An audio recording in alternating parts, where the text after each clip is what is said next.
I've been informed. Bless you and thank you for being here. Thank you for the things that you've said. Am I here? Are you here? Maybe hold it close to your mouth. Better here? Better here? Better here. I've been so moved by what I've heard, by seeing you meeting other friends, meeting colleagues, and the occasion is suddenly made extraordinary in another way when all of a sudden Beethoven walked in the southern door and we heard that incredible slow movement of the late quartet. I wanted to say, rather than thinking about the fact that we're gathering here, I didn't know what here would be, that is, who we would be and what we'd be doing. And I felt very keenly the nature of the place itself, Blythewood, and this magnificent headland it stands on, where the waters of the Metten Basin flow into the Mahicantuck, as we must say nowadays. A place that, not when I first got here, but soon after, I began to try to find out something about the history of this place. Not the Dutch and the Germans and all that, who gave their names here, or even the Scotch, who gave Annandale its name. I wanted to find out what was there before. And as far as I could learn then, now I'm glad to know there is place work being done. But from what I could learn then, this area, this headland, this region, this whole campus, was a kind of crucial space for the indigenous peoples who lived nearby, the Esopus, the Wappingers, the Munsee, and various subdivisions thereof, as well as the invading Iroquois from the north. It was a place where they could come and settle their strife amicably. It was a place where no one lived and no one fought. That was what I learned. I hope it's true. And a place where they came to discuss, to learn, to settle differences. And I thought what a magnificent place that is for college, for campus.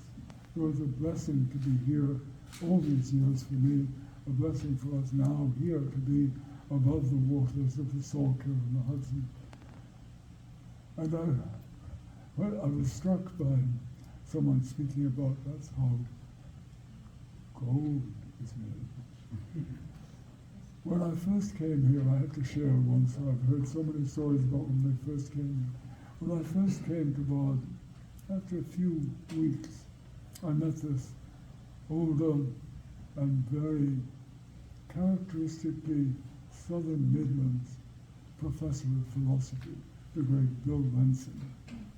And Bill, amongst his other pleasures, was panning for gold in the Saltire. And I said, But you'd see him down there, sometimes there were publications, not far from where I live myself now, with my beloved. You'd see him there in the stream panning the gold, just like something from Alaska or California or Australia. And I said, well, do you ever get any gold? And he showed me some gold dust and gold nuggets that he had found in the stream. And I realized then that the Saltire, which begins up in the lead mines about 25 miles east of us in the highland, came from a region where it's lead, and wherever there's lead, there's silver. And maybe when there's silver, there might be gold. Anyway, so he showed me that, and I was very moved by it to think that here was this stream. And all now I've learned through Chris Linden, our archaeologist's great work, about the other little streams that filter down through our campus, our field. Campus is just a field, yes, and we think of it as a field. The opening of the field we think of in poetry, the field available to us. And in those other streams, Chris has found evidences of magic, medical, divine actions on the part of indigenous peoples, things found in the stream that are not found anywhere else in the north. Ask him about it. But not gold necessarily. But when I thought about that, I thought gold. And somehow, through being at Bard these years, I have been able to pan for gold without even getting my feet wet. Because suddenly there came thousands of students and hundreds of colleagues, and I was able to learn from them.